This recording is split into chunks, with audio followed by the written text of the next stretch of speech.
गांधी जी के राजनीतिक दर्शन का मुख्य आधार क्या है? सत्य और अहिंसा। गांधी जी के राजनीतिक दर्शन का मुख्य आधार क्या है? सत्य और अहिंसा।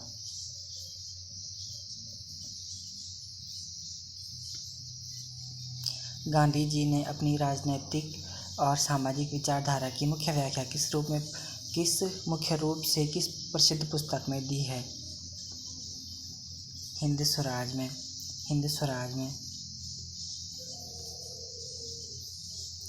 गांधी जी के अनुसार सत्याग्रह का वास्तविक अर्थ क्या है? गांधी जी के अनुसार सत्याग्रह का वास्तविक अर्थ क्या है? सत्य के लिए आग्रह या सत्य की शक्ति। सत्य के लिए आग्रह या सत्य की शक्ति। गांधी जी के अनुसार सत्याग्रह का वास्तविक अर्थ क्या है? सत्य के लिए आग्रह या सत्य की शक्ति। गांधी जी के साध्य और साधना के सिद्धांत के संदर्भ में कौन सा कथन सही है?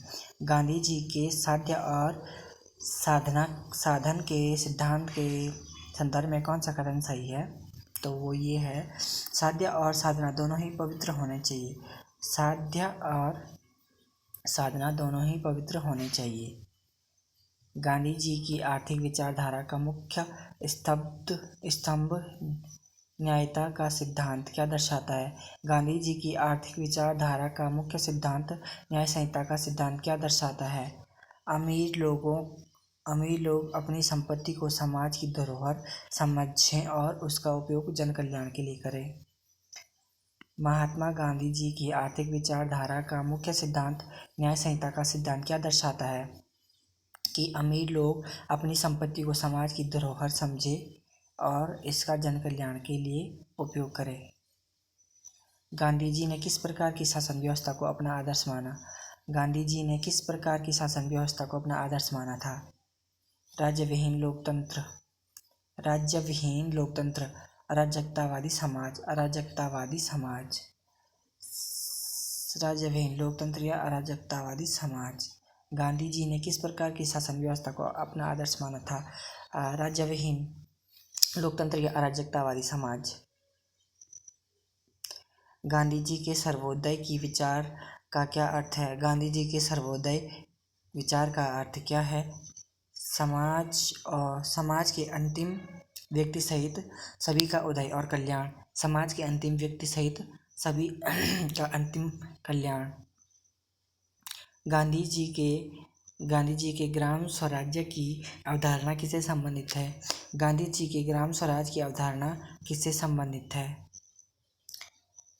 सत्ता के विकेंद्रीकरण और स्थानीय स्वशासन से। गांधी जी के ग्राम स्वराज की अवधारणा किससे संबंधित है? सत्ता के विकेंद्रीकरण और स्थानीय स्वशासन से। गांधी जी ने क्रिकेट ऑफ वेस्टर्न सिविलाइजेशन, पश्चिमी सभ्यता की आलोचना अपनी किस पुस्तक में उग्र रूप में की है? उन्होंने इसकी आलोचना अपनी हिंद स्वराज पुस्तक में की है। गांधी जी ने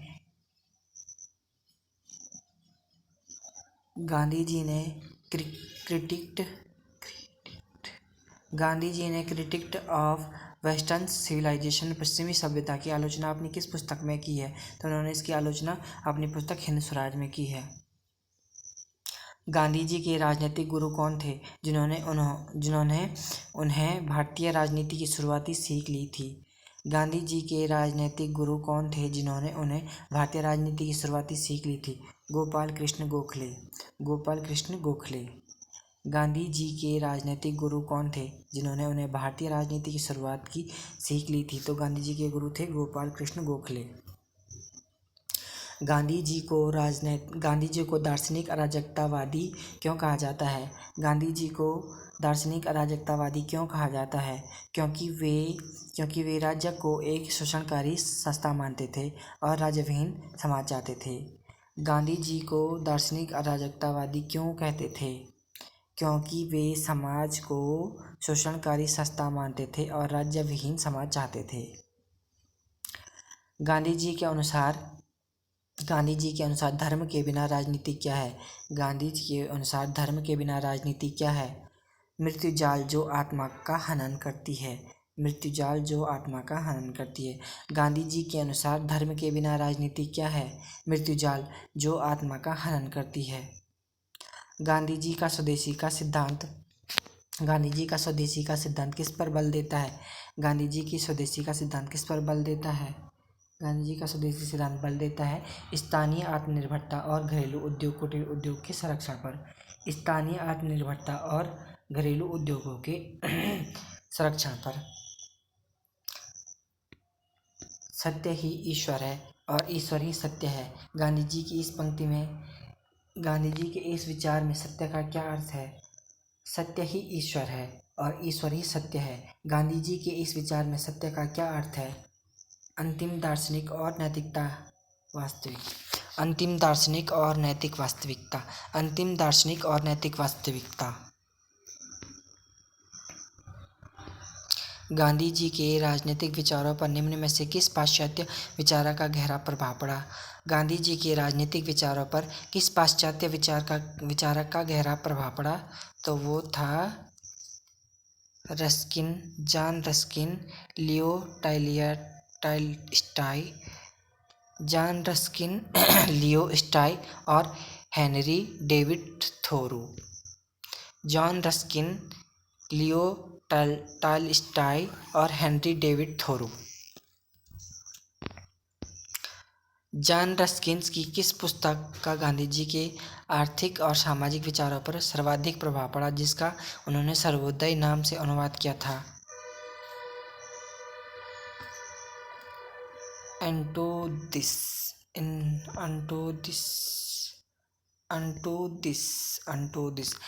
जॉन रस्किन की किस पुस्तक का गांधी जी के आर्थिक और सामाजिक विचारों पर सर्वाधिक प्रभाव पड़ा, जिसका उन्होंने सर्वोदय नाम से अनुवाद किया?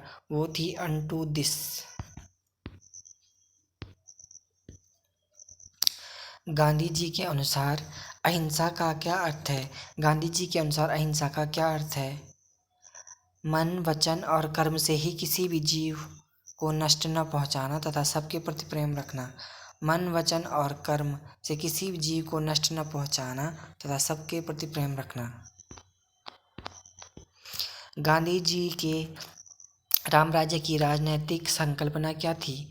गांधी जी की रामराज्य की राजनैतिक संकल्पना क्या थी? नैतिक मूल्यों पर आधारित एक आदर्श न्यायपूर्ण समाज। नैतिक मूल्यों पर आधारित एक आदर्श न्यायपूर्ण समाज। गांधी जी के रामराज्य की राजनीतिक संकल्पना क्या थी? नैतिक मूल्यों पर आधारित आदर्श न्यायपूर्ण समाज। गांधी जी की रामराज्य की राजनीतिक संकल्पना क्या थी? नैतिक मूल्यों पर आधारित एक आदर्श न्यायपूर्ण समाज। गांधी जी ने कानून की सविनय अवज्ञा का विचार किस विचारक से ग्रहण किया था? गांधी जी ने कानून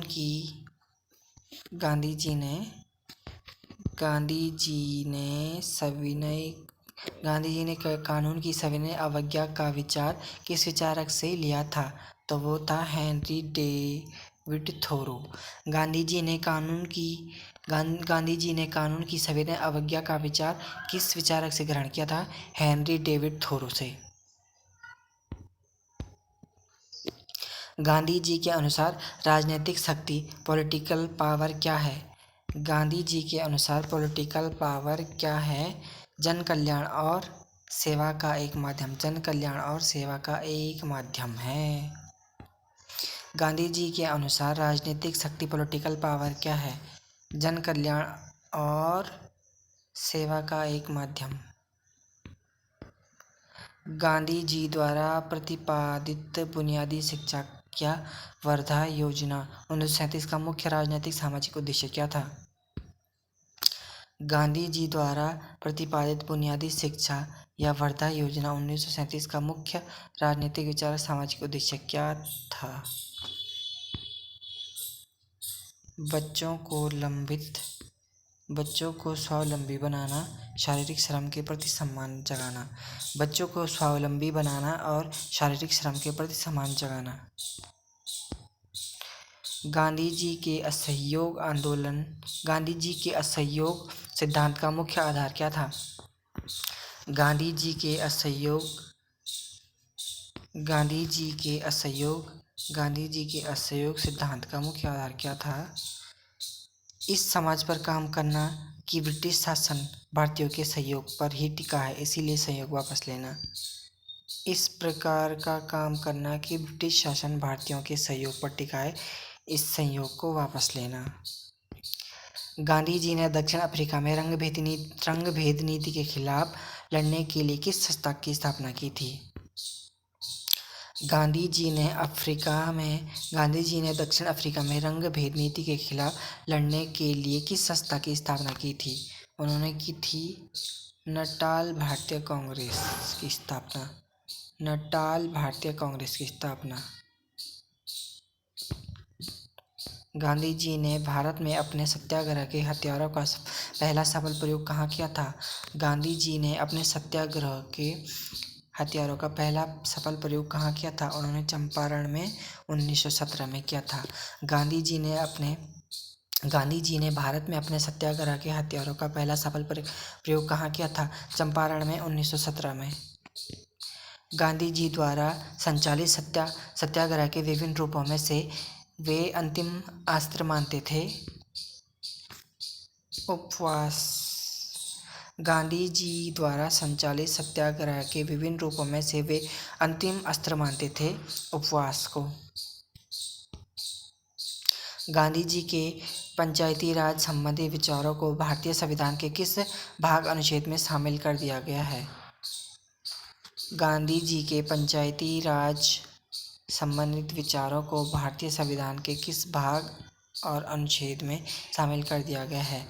तो ये है राज्य के नीति निर्देशक तत्वों और अनुच्छेद 40 में।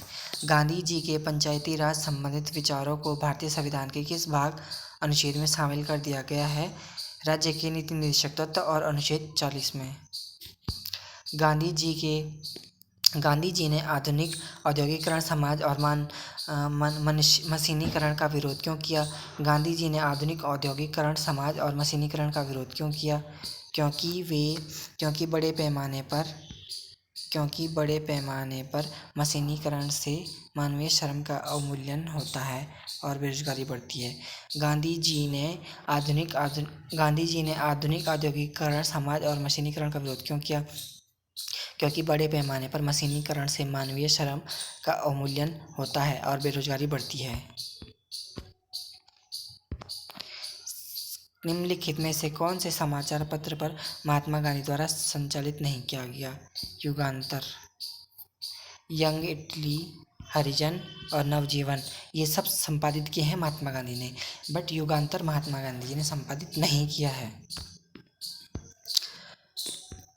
गांधी जी के राष्ट्रवाद की प्रकृति कैसी थी? गांधी जी के राष्ट्रवाद की प्रकृति कैसी थी? मानवतावादी और अंतर्राष्ट्रीयवादी, वसुधैव कुटुंबकम पर आधारित थी। गांधी जी के राष्ट्रवाद की प्रकृति कैसी थी? मानवतावादी और अंतर्राष्ट्रीयवादी, वसुधैव कुटुंबकम पर आधारित थी। गांधी जी के अहिंसक समाज में न्याय व्यवस्था का स्वरूप कैसा होना चाहिए? गांधी जी के अहिंसक समाज में न्याय व्यवस्था का स्वरूप कैसा होना चाहिए? सुधारात्मक, दंडात्मक से मुक्त, अपराध का हृदय परिवर्तन। गांधी जी के अहिंसक समाज में न्याय व्यवस्था का स्वरूप कैसा होना चाहिए? सुधारात्मक, दंडात्मक से मुक्त, अपराधी का हृदय परिवर्तन।